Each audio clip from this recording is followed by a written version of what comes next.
ब्रह्मा का पिता है, कौन विष्णु की मां, शंकर का दादा कौन है, हमको दे बता। ये जानने के लिए कृपया सुनिए। जगत गुरु तत्वदर्शी संत रामपाल जी महाराज के अमृत वचन सर्व पवित्र धर्मों के पवित्र शास्त्रों के आधार पर। 7वें अध्याय के 11वें श्लोक में गीता ज्ञानदाता ने क्या कहा है कि जो रजगुण यानी श्री ब्रह्मा जी से जो संसार की उत्पत्ति जीव आपस में जो है ना प्रेरित होकर के वासना वश होकर के जीव उत्पत्ति करते हैं, संतानों उत्पत्ति करते हैं, ये तो श्री ब्रह्मा जी रजगुण से हो रहा है। और सतीथि यानी एक दूसरे में मोह ममता, भाई का भाई से प्यार, बहन भाई का प्यार, पति पत्नी में ममता, संपत्ति में लगाव, ये तो इसको सतीथि बोलते हैं कि इस कारण से ये जीव अपना टाइम पास कर ले। ये सतगुण विष्णु जी से हो रहा है, भाव से हो रहा है। और तमोगुण माने संहार श्री शंकर जी अर्थात श्री शिव जी तमोगुण से ये सब संहार हो रहा है। सतीथि यानी उत्पत्ति, सतीथि और प्रलय। कहते इन तीनों गुणों से जो कुछ भी हो रहा है इसका मुख्य कारण मैं हूँ, काल कहता है। लेकिन मैं इनमें नहीं, ये मुझ में नहीं।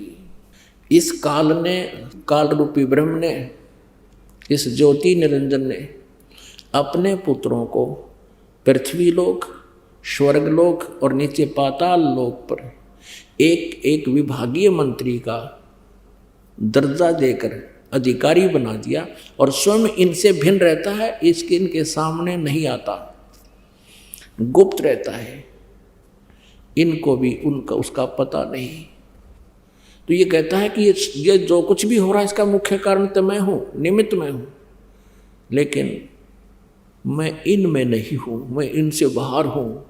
अब यही प्रमाण लेते हैं कि रजगुण ब्रह्मा है, सतगुण विष्णु, तमगुण शिव जी। ये कंसेप्ट क्लियर करना पड़ेगा, तब ये सदग्रंथ श्रीमद् भगवत गीता जी के श्लोक 12 से लेकर 15 तक आपकी समझ में आएंगे। अब सबसे पहले ये देखते हैं कि ये कहता है गीता ज्ञानदाता, ये काल, इसको ये महाशिव भी कहलाता है, काल रूपी भगवान भी कहलाता है। ये कहता है कि मैं इनसे अलग हूँ।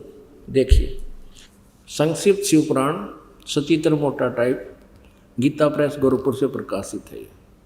संपादक हनुमान प्रसाद पोदार, प्रकाशक एवं मुद्रक हैं गीता प्रेस गोरखपुर, गोविंद मन कार्यालय कोलकाता का संस्थान। फोन नंबर फैक्स नंबर ये है। इसके 110 पृष्ठ पर आपको दिखाते हैं थोड़ा सा, ये देखिए 110 पृष्ठ संक्षिप्त शिव पुराण और ये है रुद्र संहिता। ये 9वें अध्याय के लास्ट में है।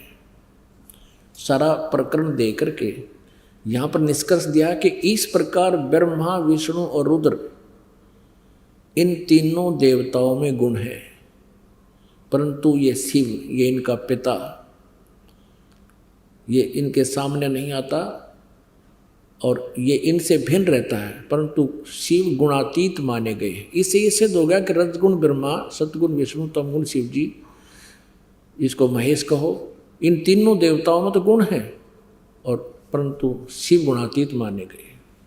अब देखिएगा मार्कंडेय पुराण, ये गीता प्रेस गोरखपुर से प्रकाशित है, गीता प्रेस गोरखपुर से प्रकाशित है। इसके 123 पृष्ठ पे यहाँ देखिएगा, ये मार्कंडेय जी कह रहे हैं, यहाँ मार्कंडेय जी बोले, ये मार्कंडेय जी बताते आ रहे हैं, इस तरह स्वयंभू परमात्मा की, ये काल को स्वयंभू कहते हैं, ब्रह्म को। इस प्रकार स्वयंभू परमात्मा की 3 अवस्थाएं हैं। रजोगुण प्रधान ब्रह्मा, तमोगुण प्रधान रुद्र और सत्वगुण प्रधान विश्वपालक विष्णु है। ये ही 3 देवता हैं और ये ही 3 गुण है, यही 3 गुण है। ये समझ गया, आगे कंसेप्ट क्लियर हो गया। और क्लियर करते हैं इसको क्योंकि ये आध्यात्मिक ज्ञान है, और यदि इसमें जरा सा भी कच्चापन रह गया तो ये नकली गुरु अज्ञानी जनता को भ्रमित कर देंगे। परमेश्वर की कृपा से इनका ये दाव दास लगन नहीं देगा। हमारे सदग्रंथ हमारे पास हैं और श्रद्धालु शिक्षित हैं, हम इनको बहुत अच्छी तरह समझ सकते हैं। ये देखिएगा, ये श्रीमद् देवी भागवत हिंदी टीका सहित भाग 1, ये कहाँ से प्रकाशित है? अथ श्री देवी भागवतम सभाष्टिकम सहमात्यम, खेमराज श्री कृष्णदास प्रकाशन बम्बई, ये यहाँ से छपी है। ये इसके और काफ़ी विवरण दे रखा कहाँ से छपी है। अब इसके हम तीसरे स्कंद में इन तीनों गुणों को देखेंगे क्या है। अथ श्रीमद् देवी भागवते भाषा टीका युक्ते तृतीय स्कंद प्रारंभते, तीसरा स्कंद शुरू होता है। अब देखना इसके 11 पृष्ठ पर, देवी भागवत 11 पृष्ठ, भाषा टीका युग तृतीय स्कंद अध्याय 5 का, और मंत्र नंबर हम 8 पढ़ेंगे। पहले हिंदी पढ़ेंगे फिर संस्कृत पढ़ेंगे।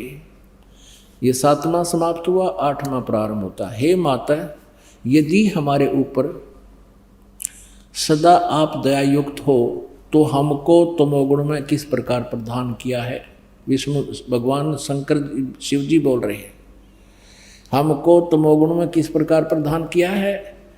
और ब्रह्मा रजोगुण और हरि, विष्णु जी को हरि बोलते हैं, सतगुण युक्त क्यों किया है। अब हम संस्कृत देखेंगे। ये देखिएगा, ये 8वां श्लोक है। यदि दया धर्मना न सदा अंबिके कथम अहम विहित है। भगवान शंकर कह रहे हैं कि मुझे क्यों बना दिया, कथम माने किस लिए, तमोगुण है, तमोगुण क्यों बना दिया। कमल से उत्पन्न होने वाले ब्रह्मा जी को रजोगुण संभव है, रजोगुण क्यों उत्पन्न कर दिया। सुवित किमु सतोगुण हरि, और विष्णु जी को आपने सतोगुण क्यों बना दिया। अब इससे स्पष्ट हो गया, रजगुण सतगुण तमगुण ये तीनों देवता, रजगुण ब्रह्मा जी, सतगुण विष्णु जी, तमगुण शिव जी, और यही परमेश्वर ने अपनी अमृतवाणी में, सच्चिदानंद घन ब्रह्म की वाणी में 600 वर्ष पहले बता रखा था, जो आज इन सदग्रंथों में प्रमाणित हुआ। अब देखिएगा फिर श्रीमद् भगवद गीता जी के अध्याय नंबर 7 के श्लोक 12 से लेकर 15 तक पढ़ेंगे। आसानी से हमारे ये हृदय में समा होगा ये ज्ञान। देखिए, श्रीमद् भगवद गीता, गीता प्रेस गोरखपुर से प्रकाशित है, जयदयाल गोविंद का इसके अनुवादक है। अध्याय 7 और श्लोक नंबर 12 यहाँ से शुरू होता है। ये 12 है। और भी जो सतोगुण से उत्पन्न होने वाले भाव हैं, और जो रजोगुण से, सतोगुण से सतीथि, रजोगुण से उत्पत्ति और तमोगुण से विनाश होने वाले भाव हैं, उन सबको मुझसे ही होने वाले हैं ऐसा जान। क्योंकि काल को श्राप लगा हुआ है 1 लाख मानव शरीरधारी जीवों के खाने का। अब ये क्या कहता है, परंतु वास्तव में उनमें मैं और वे मुझ में नहीं हैं। अब 13वें श्लोक में क्या कहा है, गुणों के कार्य रूप सात्विक, राजस और तामस, इन तीनों प्रकार के भावों से ये सारा संसार, प्राणी समुदाय मोहित हो रहा है। यानी तीनों गुणों में, रजगुण ब्रह्मा, सतगुण विष्णु, तमगुण शिव जी के ऊपर ही आसक्त है। इन तीनों गुणों से परे, रजगुण ब्रह्मा जी, सतगुण विष्णु जी, तमगुण शिव जी से परे मुझ अविनाशी को नहीं जानता। ये काल कह रहा है, ब्रह्म कह रहा है। अब 14-15 में कमाल कर दिया है। गीता जी अध्याय नंबर 7 और 14 श्लोक में क्या कहा है, क्योंकि यह अलौकिक अर्थात अति अद्भुत त्रिगुणमयी मेरी माया, रजगुण ब्रह्मा, सतगुण विष्णु, तमगुण शिव जी के द्वारा फैलाया गया जाल, ये बड़ी दुस्तर है, ये बड़ी खतरनाक है। जो पुरुष मुझको ही निरंतर भजते हैं, केवल मुझको ही भजते हैं, वे इस माया को तरंती तर जाते हैं, यानी इनसे ऊपर उठ जाते हैं। फिर वो इनकी भक्ति नहीं करते। ब्रह्मा विष्णु महेश की गीता ज्ञानदाता ब्रह्म कह रहा है, काल कह रहा है, मेरी भक्ति करते हैं। अब यहाँ बताते हैं वो इनसे ऊपर उठ जाते हैं, जो मुझे भजते हैं, इनसे अच्छा लाभ मिलता है। अब 15वें में कमाल कर दिया गीता ज्ञानदाता ने। इस माया के द्वारा, यानी रजगुण ब्रह्मा, सतगुण विष्णु, तमगुण शिव जी तक जिनकी बुद्धि सेट होगी, इससे आगे कोई सुनने को तैयार नहीं है। इन्हीं से जो लाभ मिल रहा है उसी में ये आरूढ़ हैं। तो कहते हैं जिनका ज्ञान हरा जा चुका है, रजगुण ब्रह्मा विष्णु महेश तक ही जो सीमित हैं, इन्हीं पर आसक्त हैं, जिनका ज्ञान इनके द्वारा हरा जा चुका है। रजगुण ब्रह्मा, सतगुण विष्णु, तमगुण शिव जी के जो पुजारी हैं उनके विषय में कहा है, वो असुर स्वभाव को धारण किए हुए मनुष्यों में नीच और दूषित कर्म करने वाले मूर्ख मूढ़ लोग मुझको नहीं भजते।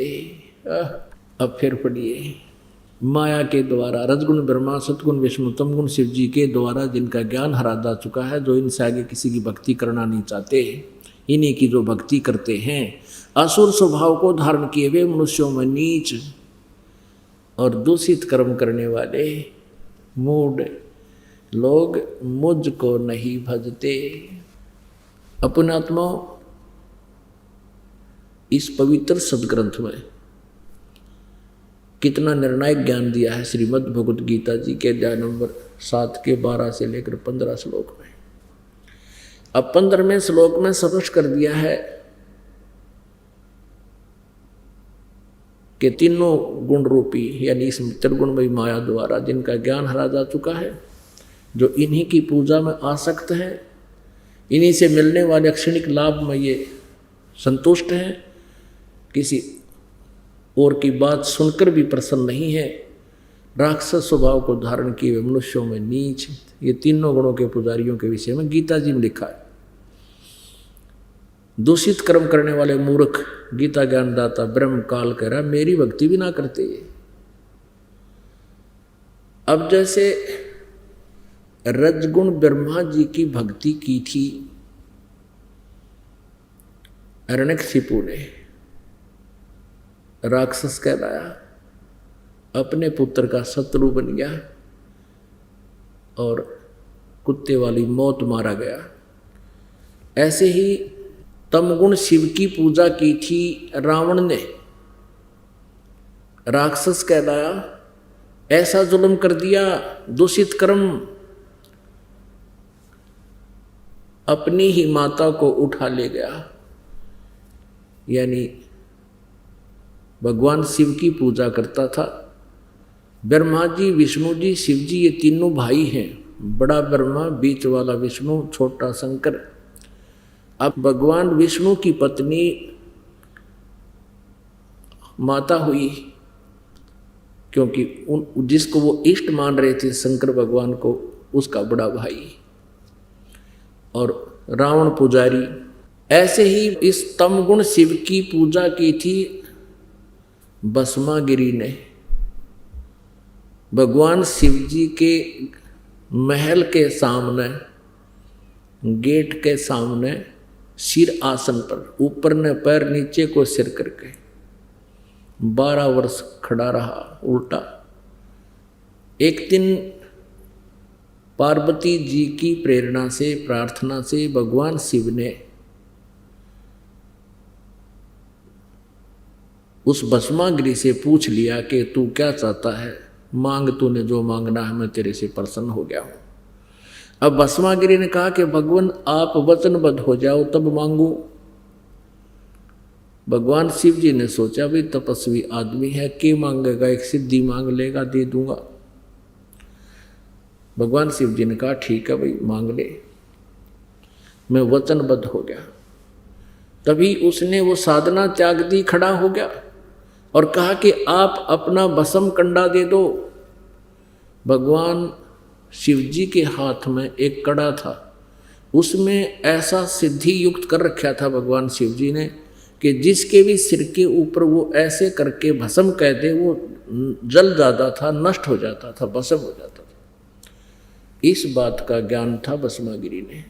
और भस्मागिरी किस लिए उपासना कर रहा था कि भस्म कंडा लेकर शिव जी से, और शिव जी को मारूंगा, भस्म कर दूंगा, और पार्वती को अपनी पत्नी बनाऊंगा। अपने आत्माओं विचार करना इन बातों पे। इससे नीच कर्म और के होगा? अपने इष्ट की पत्नी पर ही बुरी नजर। अब भगवान शिव जी को ये नहीं मालूम इस दुष्ट के मन में के कुधारणा है,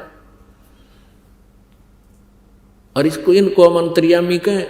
ब्रह्मा विष्णु महेश को अमंत्रियामी कहा करते, इसे होया कर अंतर्यामी। और फिर इनको अविनाशी कहते थे।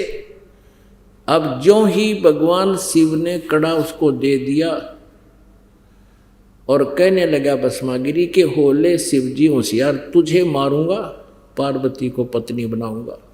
भगवान शिव जी डर के भाग लिए, भयभीत होकर अपनी जान रक्षा के लिए दौड़ दिए, स्पीड खींच दी। आगे आगे भगवान और पाछे पाछे पुजारी जग खाट ठानते। अब ये जो अविनाशी होते, इन भागण की आवश्यकता थी? अभी तक इनके विषय में जो ज्ञान इन नकली गुरुओं ने दिया वो कति अज्ञान भर रखा हमारे अंदर। इनकी जीवनी में लिखा दास तो पढ़कर सुना रहा आपको। फिर भगवान ने पार्वती रूप बनाया, भस्मागिरी के सामने खड़े हो गए। भस्मागिरी से बोले कि रुक जाओ, अब शिव जी तो तेरे पास आएगा नहीं, उसको तो इतना भय है कि जब तक तेरे पास खड़ा है वो निकट नहीं आएगा। अब भस्मागिरी का तो उद्देश्य यही था कि पार्वती मिले मुझे। आगे आपको इस कथा का पता ही है कि भगवान ने फिर उसको गंड हथ नाच नचा के और उसी कड़े से उसका हाथ ऊपर ले आकर के ऐसे नाच, इस हाथ को ऊपर कर, इसको नीचे कर। जब वो कड़े वाला हाथ उसके ही सिर पर पहुंच गया तब कह दिया भस्म। वो भस्मागिरी मर गया। उसके बाद वो भस्मा असुर कहलाया। भस्मागिरी से ये गिरी, पुरी, नाथ, नागा, सन्यासी, ये सारे शिव जी के पुजारी हैं, तमगुण शिव के पुजारी हैं। तो भस्मागिरी से वो भस्मासुर कहलाया, कुत्ते वाली मौत में रहा। तो इस प्रकार कहा है, इन तीनों गुणों के उपासक राक्षस स्वभाव को धारण किए मनुष्यों में नीच दूषित कर्म करने वाले मूर्ख हैं। अब विष्णु जी के उपासक अर्थात श्री कृष्ण जी के उपासक वैष्णव कहलाते हैं। एक बार हरिद्वार के अंदर कुंभ के मेले की परवी का संयोग हुआ। उस समय ये सभी ये त्रिगुण उपासक, ये षटदर्शनी भी बोलते हैं इनको, ये 6 प्रकार के जैसे गिरी, पुरी, सन्यासी, वैष्णो, नागा, कनपाड़े, नाथ, ये इस प्रकार 6 प्रकार के ये अलग अलग इनके वैरायटी होती है, षटदर्शनी कहते हैं इनको। ये पहुंच गए वहाँ हरिद्वार में और वहाँ ये अलग अलग अपने अपने ग्रुप में खड़े इकट्ठे हो जाते हैं। गिरी अलग, पुरी अलग, सन्यासी न्यारे, नागा न्यारे और वैष्णो अलग से। और जिस समय परभी का समय निर्धारित होता है उस समय उस सरोवर या दरिया में, जैसे हरिद्वार में हर की पैड़ी पर परभी लगी थी, हर की पैड़ी पर स्नान करने के लिए चल पड़े ग्रुप के ग्रुप, कोई 1000 ग्रुप। सबसे पहले नागा पहुंच गए, बिल्कुल निवस्त्र रहते हैं, वो भी भगवान तमोगुण शिव के उपासक हैं। हर की पैड़ी पर पहुंच गए, स्नान करने की पोजीशन में खड़े हो गए। पीछे से ये सतगुण विष्णु जी के उपासक वैष्णु संत आ गए। इन्होंने देखा कि नागा सबसे पहले नहाने को तैयार है गंगा में, हर की पैड़ी में। तो वैष्णव ने कहा कि हम सर्वश्रेष्ठ हैं, नागाओ तुम बाद में स्नान करना, प्रथम हम स्नान करेंगे। अब नागा कहने लगे कि हम सर्वश्रेष्ठ हैं, हम त्यागी और वैरागी हैं, हम निवस्त्र रहते, हमें कोई इच्छा नहीं संसार की, हम सर्वश्रेष्ठ हैं, प्रथम स्नान हम करेंगे। अब वैष्णव साधु कहने लगे तुम शरण फिरडो, टट्टी के हाथ भी ना धोते, पशु की तरह नंगे फिरते हो, राख लपेट रखी, तुम काहे के श्रेष्ठ हो, बाहर आओ, पहले हम स्नान करेंगे। अब स्नान करना तो भूल भाल गए, भगवान भी भूल गए, हर की पैड़ी भी ना याद रही, आपस में झगड़ने लगे। वो उसका तलवार मारे, कोई तीर मारे, कोई बुड़का भर के काटे उनको आपस में, मुक्का मुक्का। यानी 25,000 ये त्रिगुण उपासक, ये त्रिगुणमयी माया के उपासक, रजगुण ब्रह्मा, सतगुण विष्णु, तमगुण शिव जी के, ये 25,000 तमगुण और सतगुण उपासक आपस में लड़कर कट मरे वहां पर। इसके बारे में सूक्ष्म वेद में बताया है, सच्चिदानंद घन ब्रह्म की वाणी में बताया है। तीर तुपक तलवार कटारी, ये जमधड़ जोर बधावे हैं, हर पैड़ी हर हेत न जाण्या, वहां जा तेग चलावे हैं, काटे शीस नहीं दिल करुणा, ये जग में साध कवावे हैं, जो जन इनके दर्शन को जावे, उनको भी नरक पठावे हैं। ओए होए, तीर तुपक तलवार कटारी, ओए कहते डट के लठ बजावे हैं, हर पैड़ी हर हेत ना जाने, हर की पैड़ी कब है, और भगवान के प्रति प्यार नहीं, उनकी आपस में काट रहे हैं एक दूसरे, भगवान की आत्माओं को काट रही है एक आत्मा, हर पैड़ी हर हेत नहीं जाने, और वहां जाकर तेग चलावे, तेग माने तलवार, और काटे शीस नहीं दिल करुणा, एक दूसरे का सिर काट रहे हैं, दिल में दया नाम की चीज नहीं, और वो जग में साधकवावे हैं, काटे शीस नहीं दिल करुणा, वो जग में साधकवावे हैं, जो जन उनके दर्शन को जावे, उनको भी नरक पठावे हैं। जब ये स्वयं ही इस प्रकार के क्रोधी कसाई टाइप हैं, तो उनके अनुयायियों को भी फिर नरक में भिजवाएंगे, उनको भी यही शिक्षा देंगे, काट दे मार दे। ये कोई साधुओं के लक्षण होते हैं? पुणात्माओं, हमने सदग्रंथों को समझाने, क्योंकि जिनको हम विद्वान समझते थे वो कोरे अज्ञानी थे। अब ये तो प्रसंग हो गया कि गीता ज्ञान दाता इन तीनों गुणों, रजगुण ब्रह्मा, सतगुण विष्णु, तमगुण शिव जी, यानी तीनों देवताओं की भक्ति करने वालों को क्या बता रहे हैं? राक्षस स्वभाव को धारण किए, और के कसर राक्षस से बुंडेत है, राक्षस स्वभाव को धारण किए हुए मनुष्यों में नीच दूषित कर्म करने वाले और मूर्ख। बता किस बात पर लड़े थे ये? एक नहाने के ऊपर, स्नान के ऊपर। इनसे अच्छा कैरेक्टर तय आम आदमी का होगा जो भक्ति भी ना करता। जैसे कहीं कोई बैठे हैं, स्नान कर रहे हैं किसी घाट पर, और कोई व्यक्ति आ जाता है पीछे से स्नान करने वाला, आम व्यक्ति भी ये कहता आ जाओ आप भी नहा लो, लो आ जाओ मैं थोड़ा सा इधर हो लेता हूँ, आप भी स्नान कर लो। अरे ये नहीं होगा हम श्रेष्ठ पहले नहाएंगे। अरे पहले पाछे में के गंगा का पानी खत्म हो जाना था, या कोई वो मलिन हो जाना था वो जल, इतनी अकल नहीं लोगों में। अरे ये साधु संत कमावे और दुनिया न भरमावे, अभी तक लगे हुए हैं दुनिया जनता के, श्रद्धालुओं के जीवन नष्ट करने में। अब तीनों देवताओं की जो पूजा करते हैं, ये गीता ज्ञानदाता ब्रह्म कह रहा है, वो नहीं करनी चाहिए। श्रीमद् भगवत गीता जी अध्याय नंबर 7 के 12 से लेकर 15 आपने पढ़ दिए।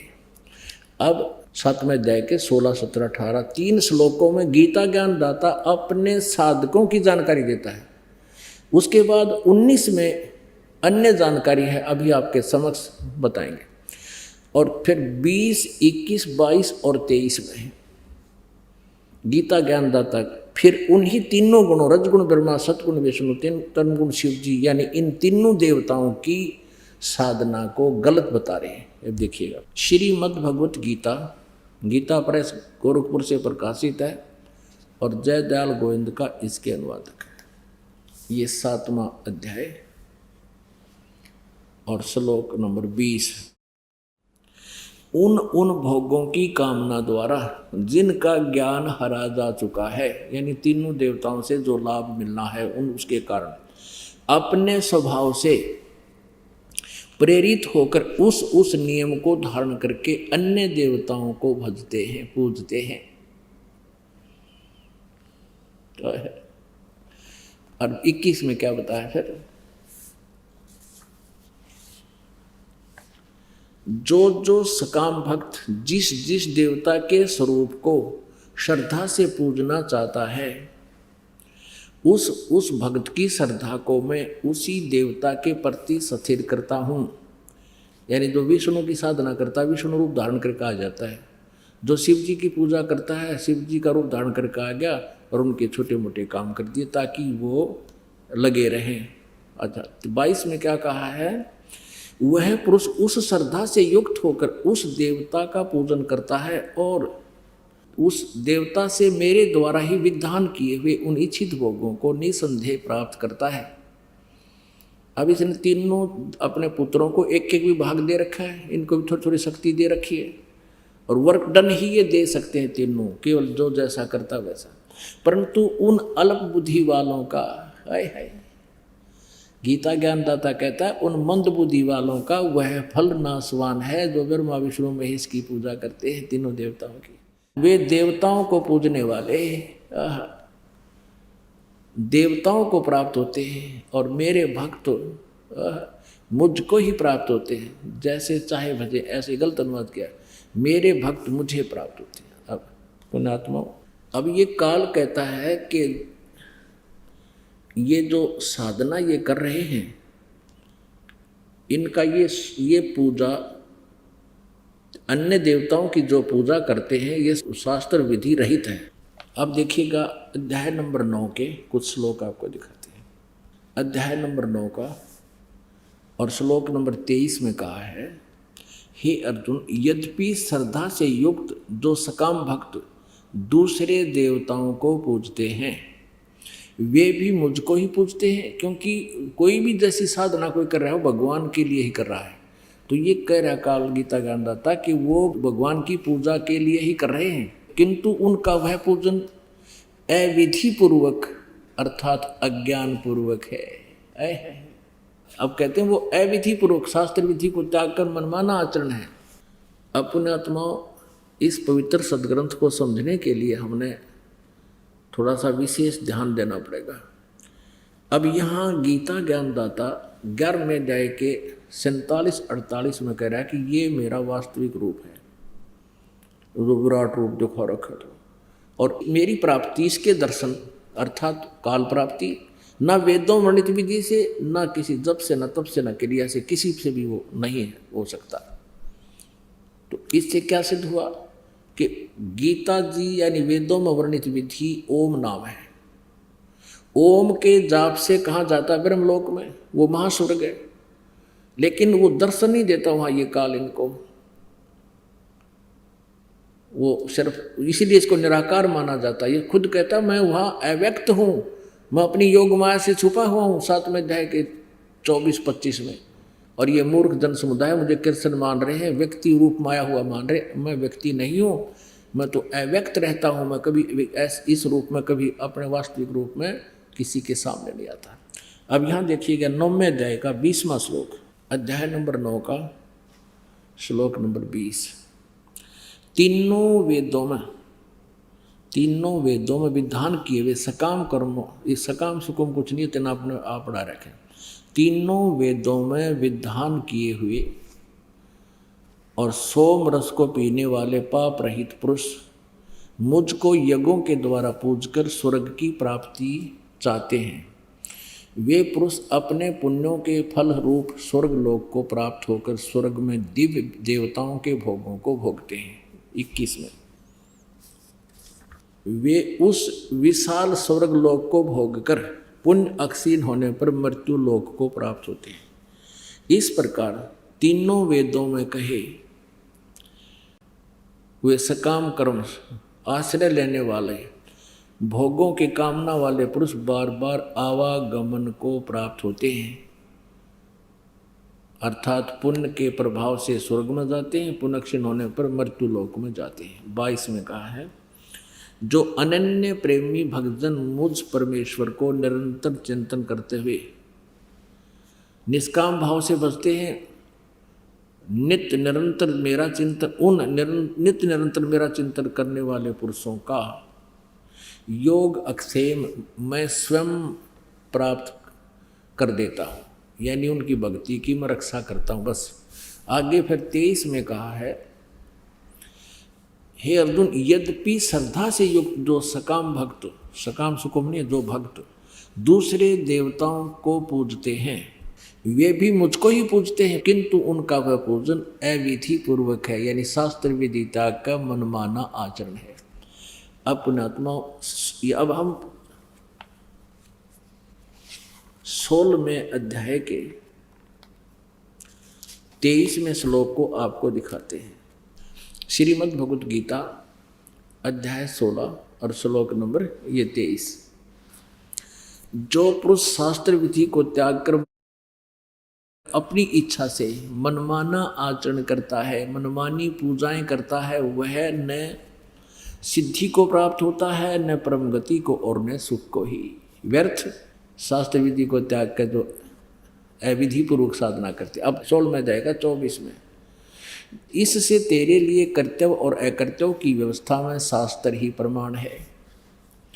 ऐसा जानकर तू शास्त्र विधि से नियत यानी शास्त्र अनुकूल कर्म ही करने योग्य है, शास्त्र विधि से नियत यानी शास्त्र अनुकूल साधना ही करने योग्य है, करनी चाहिए।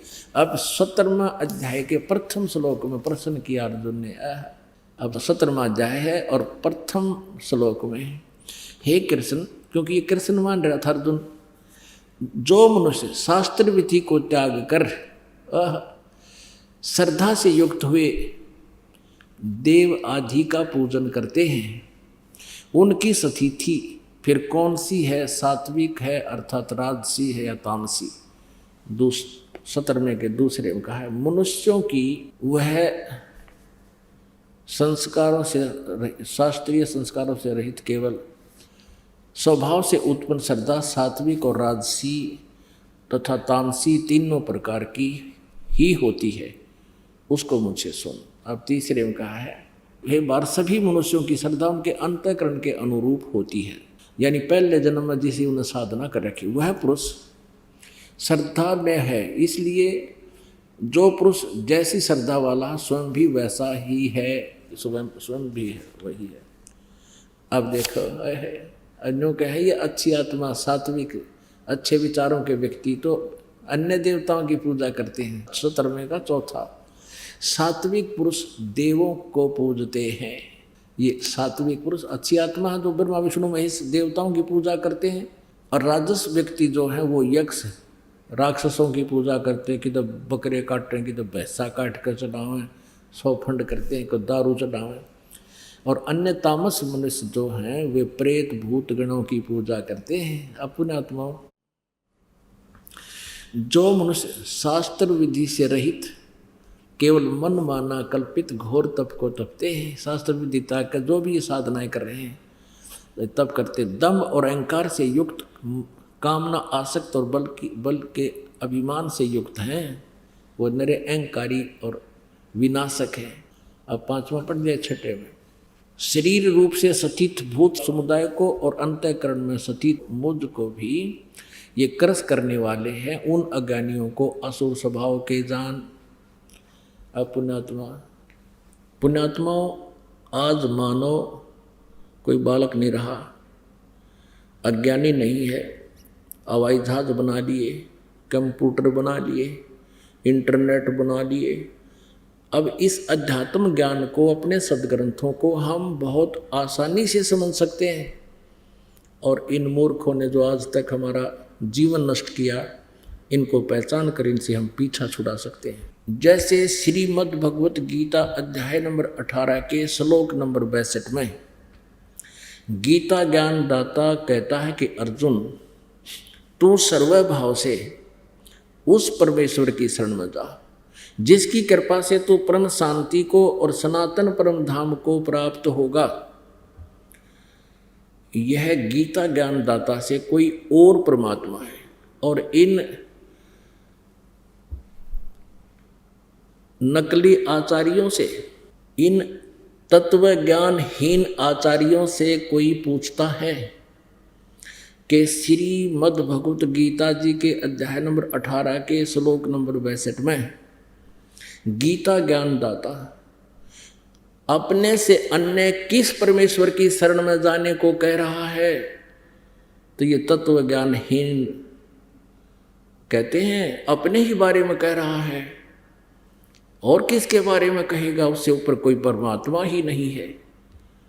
ये अकल के चोर, इन ना गीता का ज्ञान ना इन प्राणों का ज्ञान दुनिया को भ्रमित कर रहे हैं। पुण्यात्माओं, 3 प्रभु हैं, ये ब्रह्मा विष्णु महेश तो बहुत अलग से स्थिति है इनकी।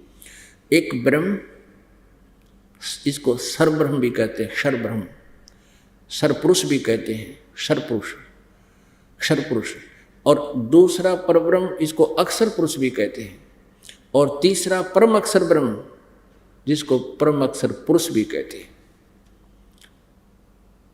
श्रीमद् भगवत गीता अध्याय नंबर 8 के श्लोक नंबर 1 में अर्जुन ने पूछा कि भगवान, आपने गीता जी अध्याय नंबर 7 के श्लोक नंबर 29 में कहा है कि मेरे इस ज्ञान को आश्रय मानकर, कौन से ज्ञान को, जो चौथे अध्याय के 32वें श्लोक में कहा है कि उस सच्चिदानंद घन ब्रह्म की वाणी में, ब्रह्मण्य मुखी, उस सच्चिदानंद घन ब्रह्म की वाणी में ये आध्यात्मिक अनुष्ठानों की, यज्ञों की जानकारी विस्तार से कही गई है। वो तत्व ज्ञान है जो परमेश्वर ने स्वयं आकर बताया है। और उस ज्ञान को चौथे अध्याय के 34वें श्लोक में कहा कि उस ज्ञान को तो तत्वदर्शी संतों के पास जाकर समझ। फिर तत्वदर्शी संत की पहचान बताई है 15वें अध्याय के प्रथम श्लोक में कि जो उल्टे लटके हुए संसार रूपी वृक्ष के सभी विभागों को जड़ से लेकर तना, डार, पत्ते, शाखा क्या है, इनको विस्तार से बताएगा। स वेदविद, वो वेद के तात्पर्य के पर्य को जानने वाला है, वो तत्वदर्शी संत है। तो 7वें अध्याय के 29वें श्लोक में गीता ज्ञानदाता कहता है कि मेरे आश्रित होकर, मेरे इस ज्ञान को आश्रय बनाकर जो तत्वदर्शी संतों से संबंधित हो जाते हैं, उनसे संपर्क कर लेते हैं, वो फिर उस सारे अध्यात्म ज्ञान से परिचित हो जाते हैं। वो तत्व ब्रह्म से परिचित हैं, उसको जानते हैं। वो जो केवल फिर जरा और मरण से छुटकारे के लिए ही प्रयत्न करते हैं, किसी इस संसार की किसी और वस्तु की डिमांड नहीं करते। अब गीता ज्ञानदाता कहता है 7वें अध्याय के 29वें श्लोक में कि मेरे इस ज्ञान को आश्रय बनाकर तत्वदर्शी संतों को जो खोज लेते हैं, वे जो जरा और मरण से छूटने के लिए, जरा माने बुढ़ापा, मरण माने मृत्यु, जरा और मरण ये 2 ही सबसे खतरनाक इस जीव मनुष्य के जीवन के अंदर ये 2 स्थिति है, स्टेज है। एक तो बुढ़ापा सबसे खतरनाक है और मरना कोई चाहता नहीं, और यह मृत्यु जबरदस्ती होगी। तो कहते जरा और मरण मोक्षाय माम आश्रित यतन्ति, मेरे इस ज्ञान को आश्रय बनाकर जो जरा और मरण से छूटने के लिए प्रयत्न करते हैं, ते ब्रह्म तत्विदु, वो तत्व ब्रह्म से को जानते हैं और अखिल यानी सारे अध्यात्म को जानते हैं और कर्षणम और सारे इस कर्मों से परिचित हैं। कहने का भाव ये है, गीता ज्ञानदाता कहता है, जो केवल जरा और मरण से छूटने का प्रयत्न करते हैं वे उस तत्ब्रह्म को जानते हैं, सारे अध्यात्म ज्ञान से परिचित हैं और सब कर्मों से परिचित हैं। तो गीता ज्ञानदाता ने 8वें अध्याय के प्रथम श्लोक में पूछा कि किम तत्ब्रह्म, वो तत्ब्रह्म क्या है जिसको जानकर फिर जरा और मरण से छूटने के लिए प्रयत्न करते हैं।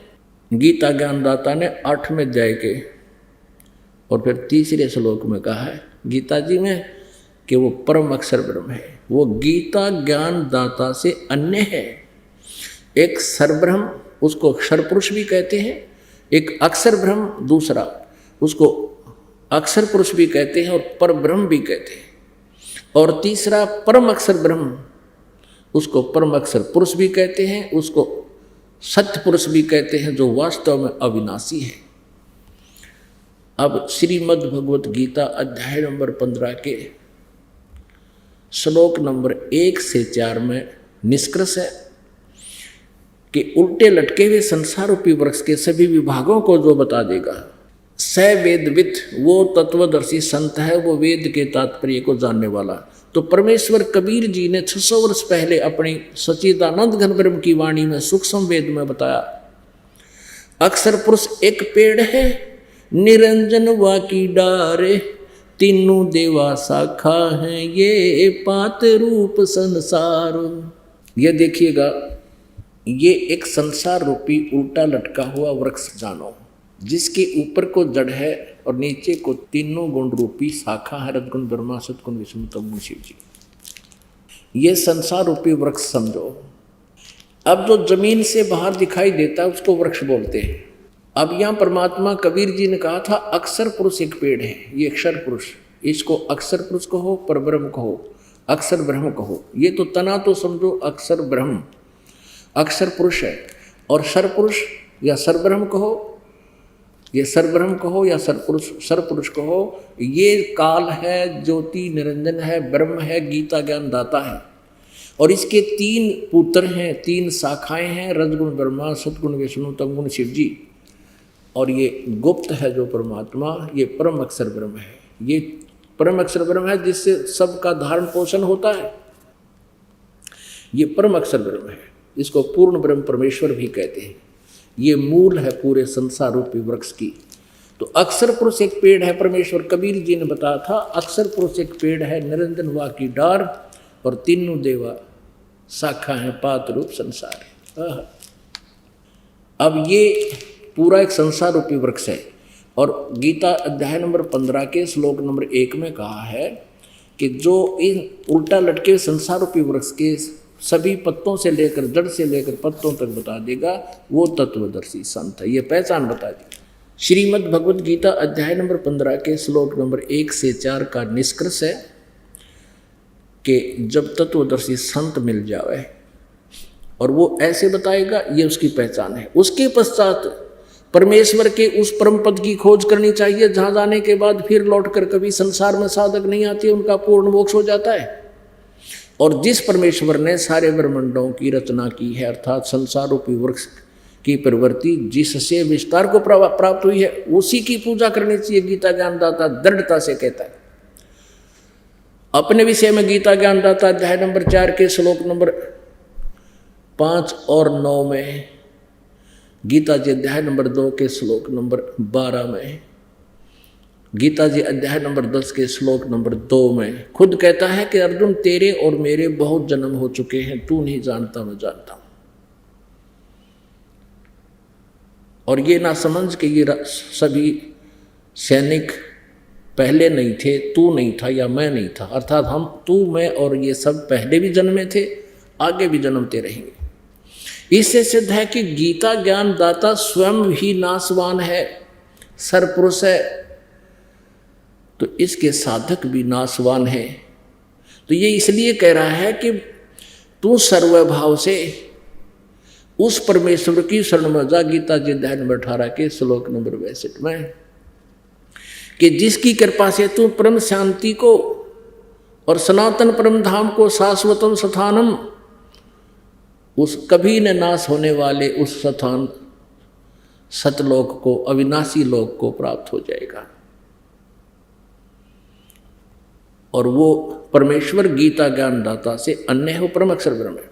श्रीमद् भगवत गीता जी अध्याय नंबर 15 के श्लोक 16 और 17 में दो पुरुष बताए, एक सरपुरुष एक अक्षर पुरुष। सरपुरुष तो ये ब्रह्म है, गीता ज्ञानदाता है, और अक्षर पुरुष ये 7 संग ब्रह्मांड का स्वामी है, ये संसार रूपी वृक्ष का तना समझो, और ये सरपुरुष ये डार समझो। अक्षर पुरुष एक पेड़ है निरंजन, ये सरपुरुष उसकी डार, और तीनों देवा रजगुण ब्रह्मा सतगुण विष्णु तमगुण शिव जी, ये तीनों देवा शाखा है, और पात रूप संसार, हम तो पात रूप में हैं। अब यहाँ गीता जी अध्याय नंबर 15 के श्लोक 16 में लिखा है कि इस संसार में सरपुरुष और अक्षर पुरुष ये 2 प्रकार के पुरुष हैं, प्रभु हैं, और इनके लोकों में ये स्वयं भी नाशवान, और इनके अंतर्गत जितने प्राणी हैं उनके वो भी नाशवान, लेकिन जीव आत्मा किसी की नहीं मरती। उसके तुरंत बाद 70वें श्लोक में स्पष्ट किया है कि उत्तम पुरुष है तू अन्य परमात्मा इति उद्धारते, यह लोक धर्म अविश्य विभर्ति अवैश्वर है। वो उत्तम पुरुष तो कोई और है, वो परम अक्षर ब्रह्म है। वो इन ऊपर वाले 16वें श्लोक में वर्णित 15वें अध्याय के 16वें श्लोक में जो 2 पुरुष सरपुरुष और अक्षर पुरुष है उनसे न्यारा है, और वो ही तीनों लोकों में प्रवेश करके सबका धारण पोषण करता है। वो मूल रूपी परमात्मा है, जड़ है, जिससे सारे पेड़ को आहार प्राप्त होता है, और वो वास्तव में अविनाशी परमात्मा। अब गीता जी अध्याय नंबर 15 के श्लोक नंबर 18 में गीता ज्ञानदाता कहता है कि मुझे, क्योंकि मेरे अंतर्गत 21 ब्रह्मांड है, इसके अंतर्गत ब्रह्म के काल के सरपुरुष के, ये कहता है कि मुझे तो लोक वेद के आधार से पुरुषोत्तम कहते मान रखा हूँ, क्योंकि मेरे अंतर्गत जितने प्राणी हैं उनसे मैं उत्तम हूँ, उनसे तगड़ा हूँ, उनका कंट्रोलर हूँ। इसलिए लोक वेद मानी दंत कथा सुने सुनाए ज्ञान से, यानी इस भ्रमित ज्ञान से मुझे पुरुषोत्तम मानते हैं, इस कारण से कि मैं इन 21 ब्रह्मांड में जो इसके अंतर्गत प्राणी उनसे ये उत्तम है। लेकिन 15वें अध्याय के 17वें श्लोक में स्पष्ट कर दिया कि उत्तम पुरुष है तो परमात्मा इति उद्धारते। और ये अज्ञानी भ्रमित करते हैं समाज को 18वें अध्याय के 62वें श्लोक के विषय में कि श्री कृष्ण जी अपने बारे में ही कह रहे हैं। नहीं, श्री कृष्ण जी तो बोल ही नहीं रहे गीता में। अब गीता जी अध्याय नंबर 7 के श्लोक नंबर 18 में गीता ज्ञानदाता अपनी साधना को भी अनुत्तम बता रहा है। इसलिए बता रहा है कि मेरी भी जन्म मृत्यु रहेगी और साधक की भी रहेगी। ये ज्ञानी आत्मा भले ही उद्धार हैं, समर्पित है परमात्मा को पाने के लिए, लेकिन ये तत्वदर्शी संत ना मिलने से, तत्व ज्ञान के अभाव से गीता ज्ञानदाता कहता है ये मेरे वाली अनुत्तम गति में ही आश्रित हैं। अश्रेष्ठ घटिया, मेरे वाली घटिया साधना में ही आश्रित है। इसलिए गीता जी अध्याय नंबर 7 के श्लोक नंबर 18 में गीता ज्ञानदाता अपनी साधना को भी अनुत्तम बताता है। इसलिए वो गीता जी अध्याय नंबर 18 के श्लोक नंबर 62 में कहता है कि तू सर्वभाव से उस परमेश्वर की शरण में जा, जिसकी कृपा से तू परम शांति को और सनातन परम धाम को प्राप्त होगा। गीता जी अध्याय नंबर 8 के श्लोक नंबर 7 में गीता ज्ञानदाता कहता है कि मेरी भक्ति करनी है तो युद्ध भी करना पड़ेगा, मेरी साधना कर और युद्ध भी कर। यहां शांति नाम की वस्तु नहीं है। इसलिए कहा 8वें अध्याय के 8, 9, 10 श्लोक में कि उस परम अक्षर ब्रह्म की साधना करनी है तो उसको प्राप्त होगा। उसको तत्वदर्शी संत उसकी साधना बताएंगे, और उसके बाद फिर तेरी कभी जन्म मृत्यु नहीं होगी। इसलिए 18वें अध्याय के 62वें श्लोक में कहा कि सर्वभाव से तू उस परमेश्वर की शरण में जा, परम अक्षर ब्रह्म की शरण में जा, जिसकी कृपा से तू परम शांति को, वहाँ जाने के बाद फिर जन्म मृत्यु नहीं होगी, वहाँ कोई कष्ट नहीं। शंखों लहर मेहर की उपजे, कहर नहीं जा कोई, दास गरीब अचल अविनाशी, सुख का सागर सोई। उस सतलोक में सनातन परम धाम को प्राप्त हो जाएगा, फिर तुझे कोई कष्ट नहीं होगा। बोलो सतगुरुदेव, जय हो। परम पिता परमात्मा पूर्ण ब्रह्म सर्वश्रेष्ठी रचनहार कुल मालिक। कबीर परमेश्वर कबीर साहिब जी की असीम कृपा से आप जी को ये तत्व ज्ञान सुनने को मिला। धन भाग हैं आप और धन्य है आपके माता पिता जिनसे आपका जन्म हुआ। आप जी का जन्म ऐसे समय में मनुष्य का है जिस समय का संयोग कई युगों के उपरांत हुआ करता है। कलयुग का ये बिचली पीढ़ी वाला समय है। इसमें जिन पुण्यात्माओं का मानव शरीर है उनके शुभ संस्कारों की कोई कमी नहीं है। यदि कोई कमी अब है उनको तो तत्व ज्ञान की है और इस परमात्मा के सच्चे विधान की है और उस सच्ची साधना की कमी है। उस त्रुटि को भी परमात्मा ने अब पूरा कर दिया है। परमेश्वर कबीर जी ने अपनी प्यारी आत्माओं के लिए वो खजाना खोल दिया है जिसको अभी तक सीक्रेट रखा था। परमेश्वर कबीर देव जी ये पूर्ण परमात्मा है, पूर्ण ब्रह्म है, परम अक्षर ब्रह्म है। इन्हीं को संत लैंग्वेज में, संत भाषा में सत्य पुरुष कहते हैं। पुरुष माने परमात्मा, परमेश्वर, प्रभु, सत्य मेन अविनाशी, जिसका नाश कभी ना हो। तो संत भाषा में इन्हें सतपुरुष कहते हैं। वेद भाषा में, गीता जी की भाषा में उसे परम अक्षर ब्रह्म, दिव्य परम पुरुष, उत्तम पुरुष है तू अन्य परमात्मा इति उदाहरते। तो वो परमात्मा पूर्ण ब्रह्म कबीर देव जी ने अपना ये खजाना खोल दिया। 600 वर्ष पहले परमात्मा आए, ये पूर्ण ब्रह्म है। इन्हीं के विषय में पवित्र चारों वेद और पवित्र श्रीमद् भगवत गीता विशेष ज्ञान दे रहे हैं। अत्यधिक जानकारी इसी परमेश्वर की है। इस परमेश्वर ने, कबीर देव जी ने 600 वर्ष पहले कलयुग में, वैसे तो प्रत्येक युग में परमेश्वर अपनी लीला करने, अपने गुण अनुसार जैसा कि वो किया करते हैं, प्रत्येक युग में आते हैं और कुछ समय संसार में रह करके अपनी ही जानकारी स्वयं प्रदान करते हैं। पुण्यात्मा स्वीकार कर लेते हैं और जिनके ऊपर काल का, इस ज्योति निरंजन ब्रह्म का अत्यधिक प्रभाव होता है, वो प्रभु का विरोध भी करते हैं और अपना जीवन नष्ट कर जाते हैं और परमात्मा की उस अमर वाणी को स्वीकार भी नहीं करते हैं। वो दुर्भाग्यशाली प्राणी होते हैं। तो उसी अपने लीला अनुसार परमात्मा आए 600 वर्ष पहले कलयुग में।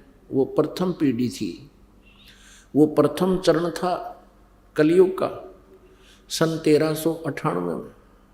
और 120 वर्ष परमेश्वर एक जनसाधारण जैसा एक अपना जीवन निर्वाह करके, लीला करके, एक रोल करके, भूमिका करके सहशरीर चले गए थे। वो सहशरीर ही आए थे।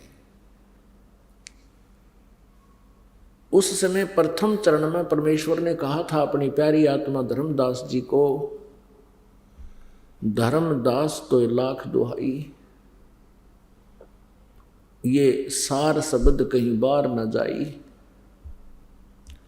सार शब्द बार जो पर ही, बिचली पीढ़ी हंस न तरही।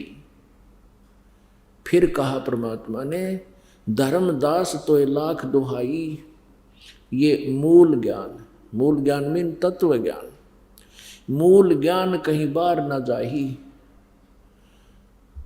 मूल ज्ञान बाहर जो पढ़ी, ये बिचली पीढ़ी हंसनी तरही। मूल ज्ञान तब तक छुपाई, मूल ज्ञान जब तक छुपाई, तब तक छुपाई जब तक ये 12 पंथ ना मिट जाए। परमेश्वर ने कहा है कि धर्मदास, इस सार शब्द को अभी सार्वजनिक नहीं करना। यदि ये सतनाम और सारनाम सार्वजनिक कर दिया तो बिचली पीढ़ी वाले हंस पार नहीं हो पाएंगे। अब ये बिचली पीढ़ी स्टार्ट है। कब से है? सन 1947 में भारत स्वतंत्र हुआ। उससे पहले भारतवर्ष के अंदर एजुकेशन नहीं थी, और सन 1951 में इस दास को भेज दिया अपने कुत्ते को आप धनियों को जगाने के लिए, परमेश्वर कबीर जी। तो 1947 से समझो या बिचली पीढ़ी प्रारंभ हो चुकी है। भारतवर्ष में एजुकेशन चरम सीमा पर है आज के दिन। बच्चे से लेकर बूढ़े तक सभी साक्षर हैं, और ये शिक्षा का अब इतना बोलबाला परमात्मा ने ही करवाया है। शिक्षा की हमें कोई आवश्यकता नहीं थी। भले ही हम लोक वेद के आधार से आज इसको बहुत महत्व दे रहे हैं, ये भी परमेश्वर की ही कृपा है। कम से कम ये अक्षर ज्ञान युक्त हो जाएं। सतयुग त्रेता द्वापर सबसे अधिक लंबा समय बीत गया। अब कलयुग आया है, और कलयुग के भी लगभग 5500 वर्ष बीत चुके हैं।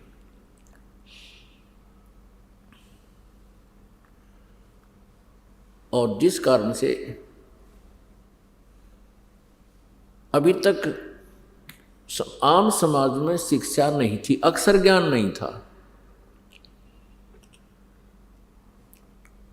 और कितना अच्छा निर्वाह करके चले गए, कितना प्रेम था आपस में, कितनी नैतिकता थी प्रत्येक मानव के अंदर। बाहर का कोई भी व्यक्ति नगर में या गांव में आ जाता था, राह चलता, उसको एक विशेष प्यार के साथ रखते थे, अतिथि उसकी सेवा करते थे। और आज कैस अतिथि आ गई है, आपस में भाई बहन का प्यार रहा ना, माया माया दिखाई देती है सबको। माता पिता के प्रति वो श्रद्धा रही नहीं, क्योंकि कृतज्ञता चातुरता आ गई इस शिक्षा से। और रही कई कसर इन फिल्मों ने काट दी समाज का नाश करने की। तो परमात्मा हमें याद दिलाते हैं कि इस कलयुग से पहले मानव शिक्षित नहीं था और बहुत अच्छा जीवन निर्वाह कर रहे थे। अब शिक्षित है लेकिन चैन किसी को नहीं, माया की हवस इतनी बढ़ गई, इसका कोई अंत नहीं रहा। और माया इकट्ठा करने के लिए कहाँ तक सतर गिर सकता है जीव के करैक्टर का, इसका भी कोई पैमाना नहीं रहा।